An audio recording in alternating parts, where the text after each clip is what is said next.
जब घर में अंधकार छा जाता है तो प्रकाश लाने के लिए आप क्या करते हैं?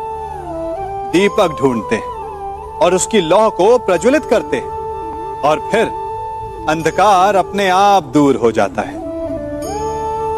अब आप कहेंगे कि इसमें कौन सी नई बात है? यदि अंधकार को दूर करना है तो दीपक की लौ को प्रज्वलित तो करना ही पड़ता है। यही बात तो समझने की है।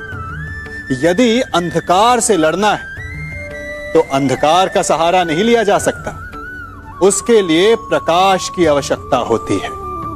घृणा का अंत करना है तो उसे घृणा से अंत नहीं किया जा सकता, उसे प्रेम की आवश्यकता होती है। शत्रुता का अंत शत्रुता से नहीं किया जा सकता, उसे क्षमा की आवश्यकता होती है।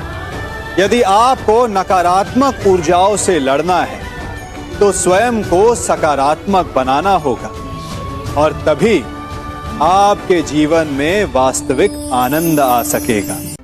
हम सभी प्रतिदिन अपना कार्य करते हैं तो कभी कुछ अधूरा रह जाता है, तो कुछ भूल हो जाती है, कभी कुछ हानि हो जाती है और फिर उस भूल, उस हानि के अनुभव की पीड़ा तले हम दब जाते हैं। अब आप लोग कहेंगे कि ऐसा होना तो स्वाभाविक है।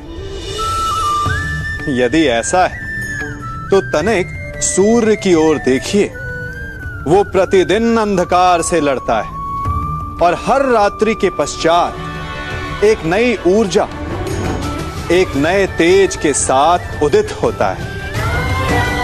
तो क्यों ना आप भी अपने जीवन की बीती पुरानी बुरी बातों को भुलाकर अपना प्रत्येक दिन नई ऊर्जा, नए जीवन की तरह प्रारंभ करें। विश्वास कीजिए, आपका जीवन सरल हो जाएगा और आनंददायी भी। क्या आपने अपने जीवन में कभी तलवार खरीदी है? क्या देखकर तलवार खरीदते हैं? उसकी मयान देखकर या उसकी धार देखकर? अरे, मैं भी कैसा प्रश्न पूछ रहा हूं आपसे। यह आवश्यक थोड़ी कि आप कोई योद्धा या क्षत्रिय हो, यह भी हो सकता है कि आप कोई व्यापारी, कोई छात्र या शिक्षक हो। तो चलिए मैं आपसे यह पूछता हूं कि आप नए वस्त्र कैसे खरीदते हैं? क्या उसका रंग रूप देखकर खरीदते हैं या उसकी गुणवत्ता देखकर? गुणवत्ता देखकर, है ना? ठीक उसी प्रकार जब आप किसी मनुष्य से मिले तो उसके रंग रूप पर मत जाइए, उसका आचरण समझने की चेष्टा कीजिए, उसकी मेधा, उसकी प्रतिभा का मूल्यांकन करने का प्रयास कीजिए। आपका जीवन बहुत ही सरल हो जाए। इन पक्षियों को देख रहे हैं आप? इनका उड़ना वायु में इतना संतुलन मुक्त कर देता है ना? इन्हें उड़ते देख आपके मन में भी इच्छा होती होगी कि इन्हीं की भांति आप भी स्वतंत्रता से उड़ पाए। ईर्ष्या होती है ना जब आप इन्हें खुले आकाश में ऐसे विचरण करते देखते हैं। पर कभी सोचा है इस उड़ान को, इस स्वतंत्रता को पाने के लिए कितना परिश्रम, कितना अभ्यास किया होगा इन्होंने? आकाश में उड़ने से पूर्व धरती पर कितना गहन परिश्रम किया होगा इन्होंने। इनके माता पिता ने पहली बार जब इन्हें पंख फड़फड़ाने को उकसाया होगा तो कितनी बार घिरे होंगे। पहली बार वायु में उड़ते समय कितना भय लगा होगा इन्हें। अपनी पहली उड़ान के पश्चात धरती पर उतरते समय गिरकर कितनी चोट खाई होगी। इस उड़ान का, इस स्वतंत्रता का ये मूल है।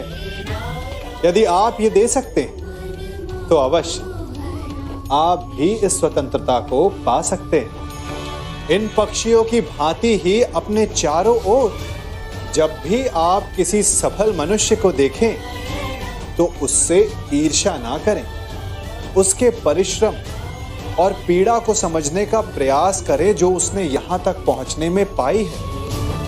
प्रेरणा लें, प्रयास करें और स्वयं भी सफल हो जाएं। असमंजस में होंगे ना कि मैं क्या कर रहा हूं, क्या लिख रहा हूं, देखना चाहेंगे? अब आप सोच रहे होंगे कि मैं माटी पे माटी क्यों लिख रहा हूं। इसके पीछे एक बड़ा कारण है, किंतु वो बताने से पूर्व तनिक मुझे पानी पे पानी तो लिखने दीजिए।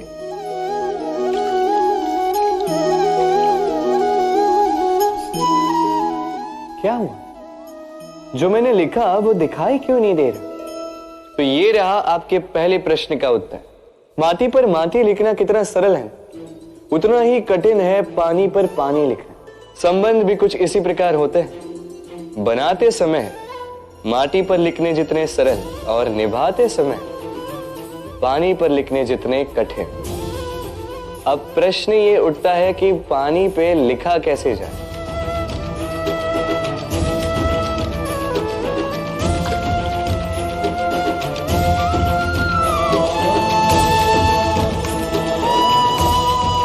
इस प्रकार ये पाषाण जल की सतह से होते हुए जल में समा गए।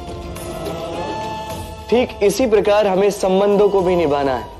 इस पाषाण की भांति निष्ठा से गहराई में जाओ, संबंध कभी नहीं बिखरेंगे। अक्सर आपने इस तरह की बातें किसी ना किसी से जरूर सुनी होंगी कि मैं उससे बहुत नाराज हूं, उसे कभी भी माफ नहीं करूंगा, मैं उसे सबक सिखा कर रहूंगा, मेरी बात ना मानकर उसने मेरा अपमान किया है। लोग छोटी छोटी बातों को अपने सम्मान से जोड़कर किसी का जीवन बर्बाद करने पर तुल जाते हैं। कई बार इस नाराजगी से लोग अपना भी अहित कर रहे होते हैं। कैसे? हर व्यक्ति का एक अपना व्यक्तित्व होता है, उसका एक आभा प्रभा मंडल यानी एक ऑरा होता है। जैसे देवताओं के चित्रों में आप उनके चेहरे के आसपास प्रकाश का घेरा देखते हैं, ठीक वैसे ही हम जितने लोगों से जितने गहरे नाराज रहते हैं, हमारे चेहरे का वो तेज उतना ही कमजोर होता जाता है। इसका कारण होता है नाराजगी के केंद्र में छुपकर बैठा क्रोध और तमस। जब हम किसी पर नाराज होते हैं तो हम वास्तव में उस पर क्रोध कर रहे होते हैं, और वो क्रोध हमारे भीतर उस व्यक्ति के लिए एक संघार की भावना को जन्म देता है। हम उस व्यक्ति को अनेक प्रकार से नीचा दिखाने और बर्बाद करने का उपाय सोचने लगते हैं। हम इस पर कभी विचार नहीं करते कि एक व्यक्ति पर अपनी नाराजगी के चक्कर में हम खुद अपने ही शत्रु बनते जा रहे हैं। इस नाराजगी के परिणाम चक्र को मैं एक उदाहरण देकर समझाता हूं। अगर एक छोटा भाई अपने बड़े भाई से नाराज होकर बैठ जाए, किसी भी तरह से मानने को तैयार ही ना हो, तो एक अरसे बाद हानि किसकी होगी? विचार कीजिए। छोटा भाई अपने बड़े भाई से मिले ज्ञान, साथ, अनुभव से वंचित रह जाएगा। ऐसा होगा या नहीं? ऐसा नहीं कि हम इस नाराजगी से उपजे आत्मविनाश के चक्र को रोक नहीं सकते, बस एक छोटा सा काम करना होगा। नाराजगी को पल भर में अपने मन चक्र से बाहर करना होगा। अपने को सदा ही हरा भरा रखने के लिए यह काम करना आवश्यक है।